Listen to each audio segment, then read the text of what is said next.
Bonjour, je voulais faire un crack initiative. Et là, je me touche. Une ancienne commanderie des chevaliers de l'ordre teutonique, et non pas des Templiers, pour respecter l'histoire de l'Alsace, et qui est notre hôtel de ville depuis quelques dizaines d'années maintenant.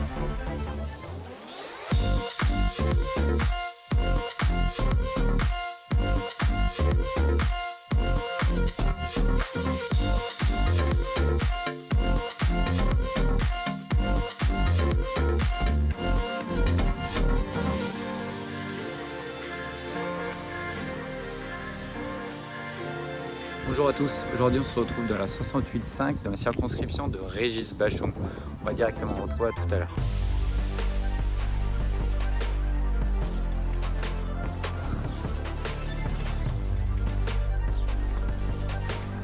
L'église fait aussi partie des moments importants pour toi. Bien sûr, oui. Pratiquement, oui, je vais tous les jours faire la messe. Et voilà, communion avec le Seigneur. Ainsi que les enfants eux aussi.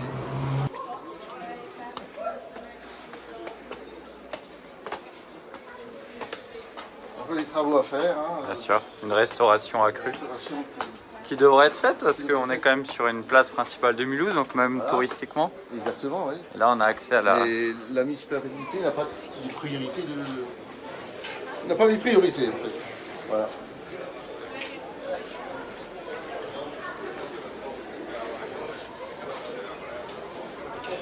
C'est une place très agréable. Vous êtes bienvenue. La itération ouverte, mais là, comme il y a l'alerte météo, je pense qu'ils ont fait un minimum. Raccourci les terrasses, oui.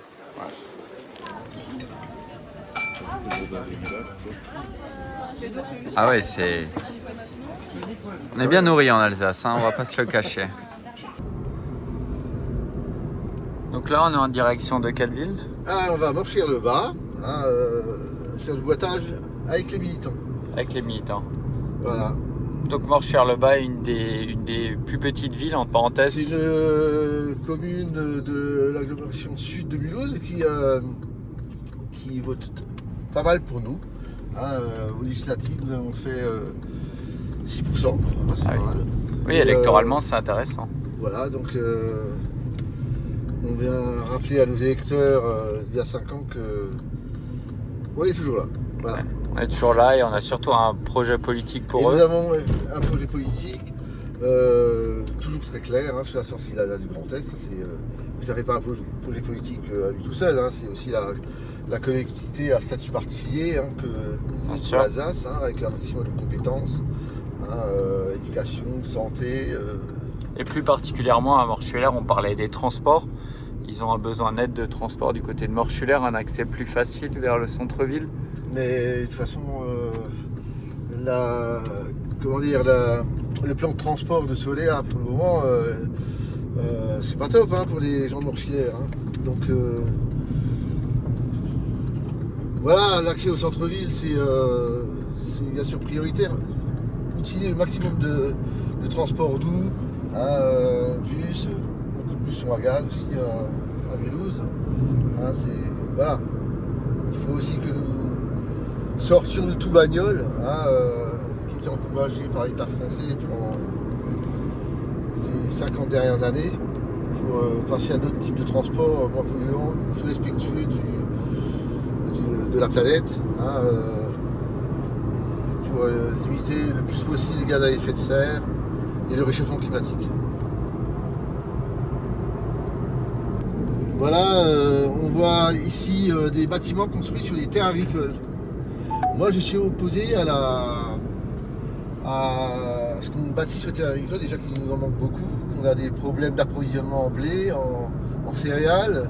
Et pendant ce temps, on implante ici au Parc des Collines à Mulhouse des bâtiments sur les terres agricoles. Le premier scandale, c'était déjà Ikea. À l'époque, j'avais déjà protesté contre l'implantation d'Ikea sur les terres agricoles. Après, c'était la prison du Terbac.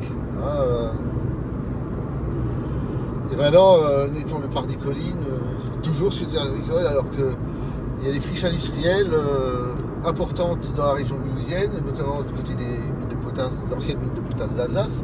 On pourrait très bien construire des Ikea ou d'autres bâtiments.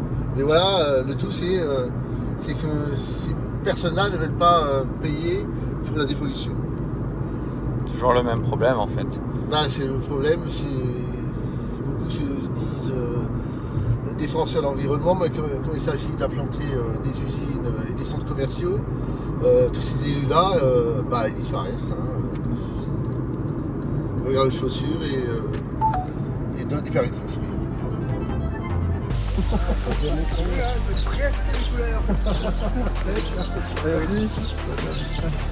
Ça vient.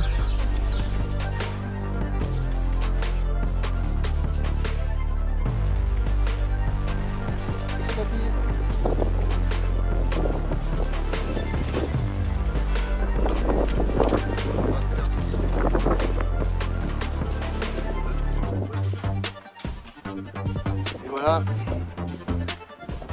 on a la chance des patients. Surtout d'avoir des militants qui t'aident. Absolument, oui. Pour d'autres qui sont en train de faire Rickshine aujourd'hui. On va aller les voir tout à l'heure. Bonjour, vous voulez faire du track législative? C'est la semaine prochaine. Vous allez. Vous jouez?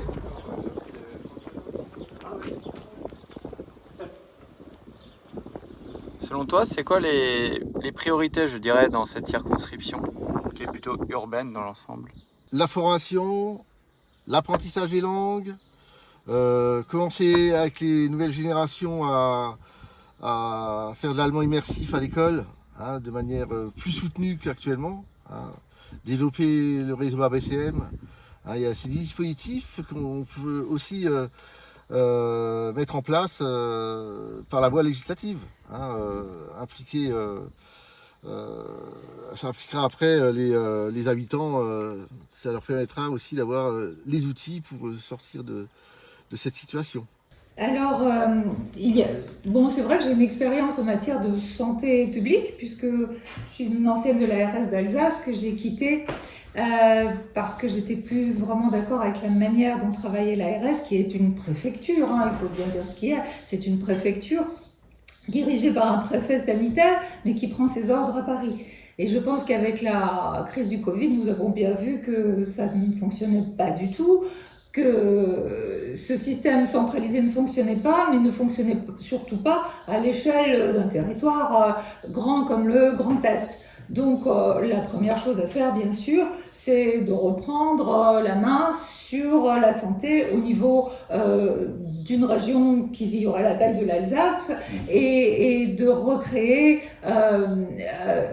non pas une ARS, mais peut-être un organisme de contrôle et de planification et d'organisation sanitaire qui pourrait être confié à la CEA. La CEA qui a déjà des attributions en matière médico-sociale, donc c'est-à-dire les EHPAD, les établissements pour personnes âgées, et donc le pas serait assez facile à franchir vers le médical pur. L'Alsace n'est pas la région la plus mal lotie en matière de santé, contrairement à ce qu'on peut penser quand on fréquente les services d'urgence ou les autres services. C'est peut-être parfois pire ailleurs, et c'est d'ailleurs pour cela que nous avons été un peu mis en stand-by, en arrière, par rapport aux deux autres régions qui sont la Lorraine et la Champagne-Ardenne. Donc si on retrouve une autonomie locale en matière de santé, on va pouvoir reprendre les efforts que nous avions faits avant, grâce aussi au régime local d'assurance maladie qui nous assure tout de même un accès aux soins bien facilité.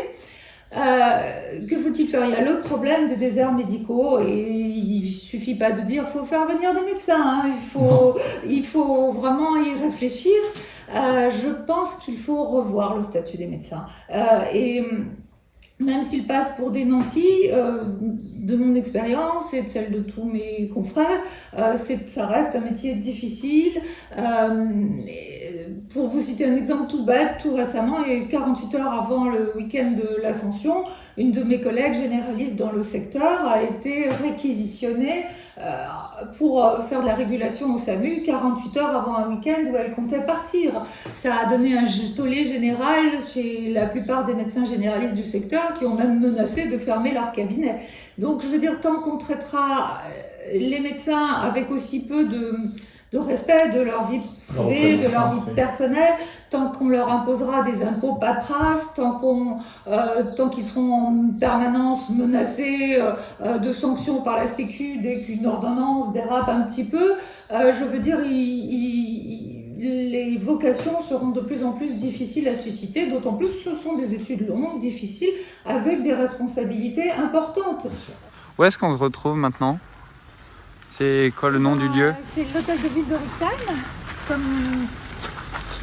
comme vous pouvez le constater, qui est une ancienne commanderie des chevaliers de l'ordre teutonique, et non pas des Templiers, pour respecter l'histoire de l'Alsace, et qui est notre hôtel de ville depuis quelques dizaines d'années maintenant, et un bâtiment remarquable qui abrite également la manufacture du papier peint Zuber et les musées du papier peint. Avant, les chevaliers teutoniques étaient à Mulhouse.